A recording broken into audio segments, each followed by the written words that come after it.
Hello YouTube, this is Metropolitan Stills, and in this video I'm going to Washington DC in the spring to see if I can get some good photos of the cherry blossom trees. I hope you like the video.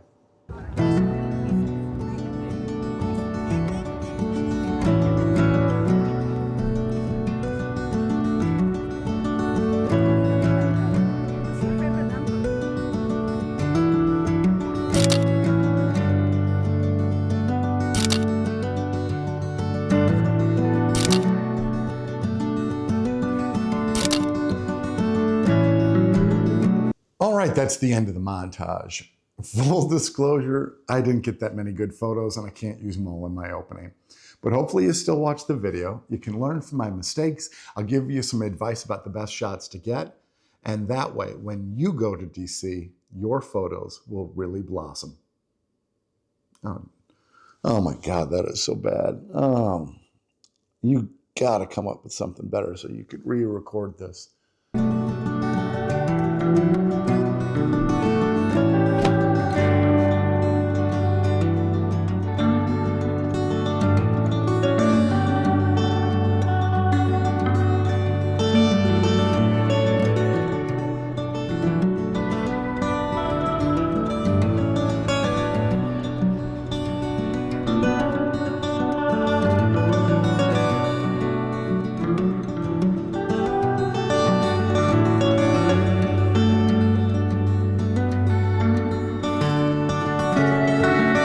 I was recently sent to Washington, D.C. for a work conference.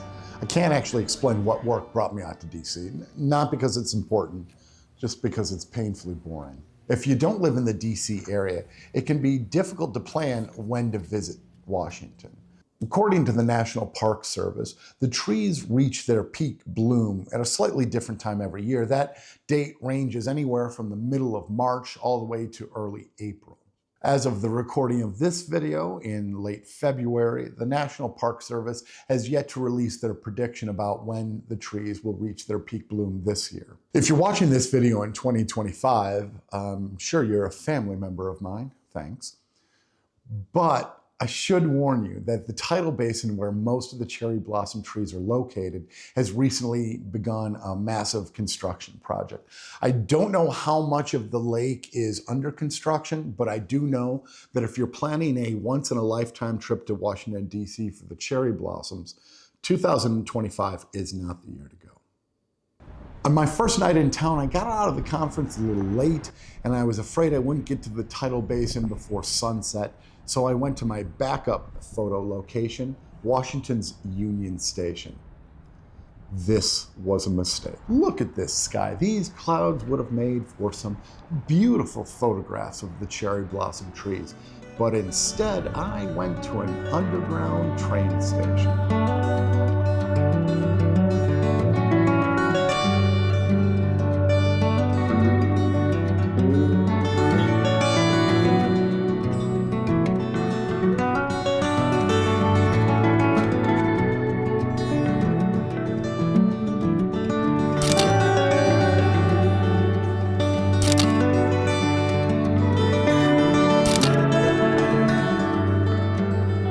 Washington's Union Station was designed by my homeboy, Chicago architect legend, Daniel Burnham. At its peak around World War II, the station saw almost 200,000 people a day. However, rail travel fell off sharply in the 60s and 70s. In the 1980s, the station underwent a massive renovation project, and they brought in timeless businesses that were sure to bring the station into the future. They built an AMC movie theater and a Barnes & Noble bookstore. At the time of recording this video, both of those businesses have been closed for over 20 years. If you've tuned into this video just to see cherry blossom trees, I'm sure you're disappointed right now. Actually, anyone watching the video right now is disappointed, but don't worry, the video gets very slightly better. I'll get back to the trees in a moment. I didn't come to Union Station for the Great Hall. I actually came to film this train platform, a masterpiece of brutalist architecture. If anyone from the Washington Metropolitan Area Transit Authority is watching this video, don't worry, this security guard right here did approach me. He asked why such a scary looking guy was taking photos of mass transit. I explained to him that I'm a professional travel photojournalist.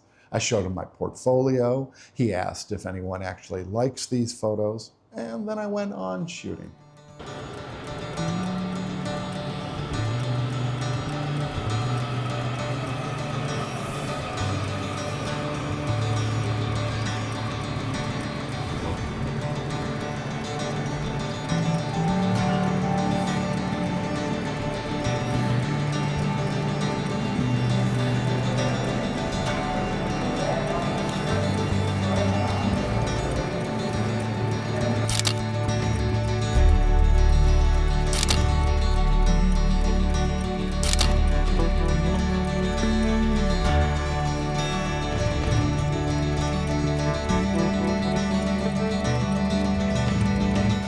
No, this is not an exit. And yes, I could have easily cut this from the video.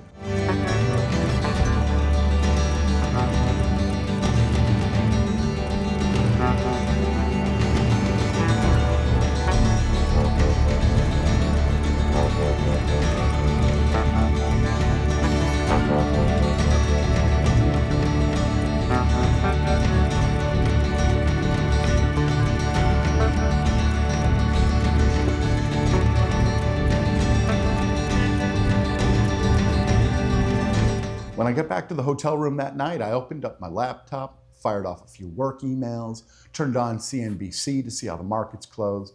You know, just a typical night in a Washington, D.C. hotel room. The cherry blossom tree isn't actually native to D.C. It was first brought over by American travel journalist Eliza Skidmore, who also served as the first female board member of the National Geographic Society. She had just visited Japan in the end of the 19th century and fell in love with the iconic Japanese tree. She wanted to bring it to DC because for some reason, she felt that a tree that was only useful for a few weeks out of the year was somehow a perfect symbol of Washington, DC.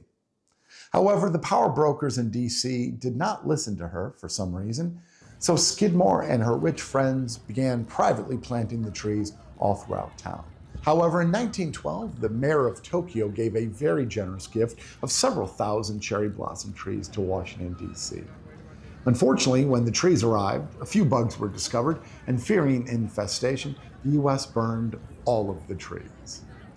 In a level of generosity that is very on brand for the Japanese, the Tokyo mayor simply gave thousands of more cherry blossom trees. And those are the trees that line the tidal basin today.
Ever since they arrived, the cherry blossom trees have been a sensation. Here's a photo from 1922. You can tell this is not my photo. It's very old and actually interesting. This is what that same area looks like today. So if you're coming to Washington, D.C., there are cherry blossom trees sprinkled throughout the city. But most of the trees are around the tidal basin of the National Mall. And unfortunately, this is not a well-hidden secret. Once you get to the tidal basin, there's several different angles that you can shoot. This angle right here will get you the Washington Monument in the background, the cherry blossom trees along the lake, and then some branches in the foreground. If you can, you might want to bring a telephoto lens. The compression it provides would bring that Washington Monument closer into your subject. These shots right here are shot with a 70mm lens, which works, but isn't ideal. This angle right here is great for getting the Jefferson Memorial and some cherry blossom branches.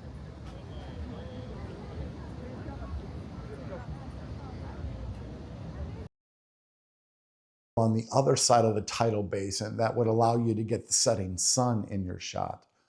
I didn't have time to walk around the lake because the sun was setting, is the lie I tell myself, because I was simply too lazy to walk around the lake to see if I could get that shot.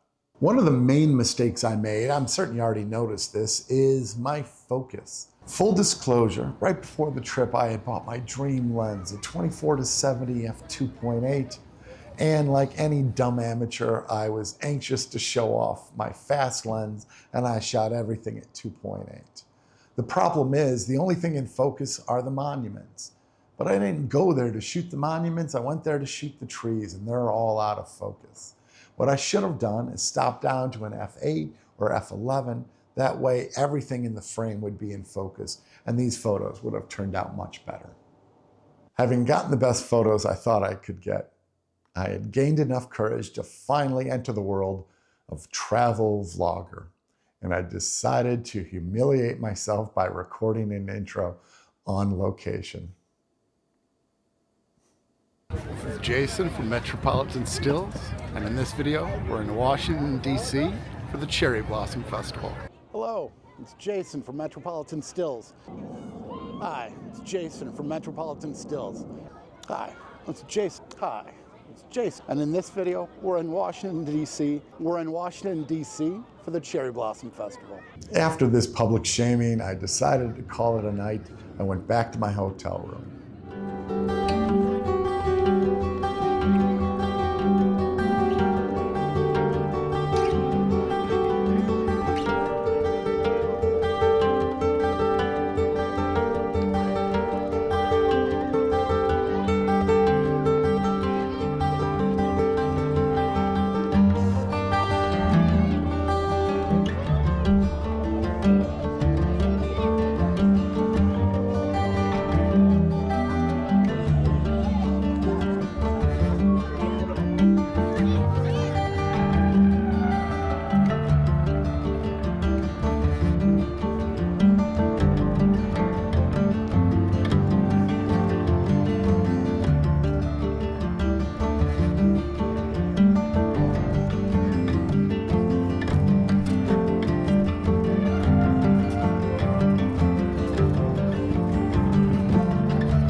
Once back in my hotel room, I had a light salad and I called it a night.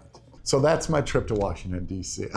I can't thank you enough for watching this video. Please keep your eye out for future videos. I've got videos already recorded for Japan and Korea, for Poland and the Baltics, for Minneapolis, all sorts of exotic locations. So for Metropolitan Stills, I hope you liked the video. So at this point, I'm certain the only people still watching are family and friends. And before I actually close out the video, I have to give a shout out to a good photographer and an even better friend, Pat Jacobs. Seriously, man, without your completely undeserved support, I never would have had the courage to start making these videos. I can't thank you enough. Cheers, my man. Thank you.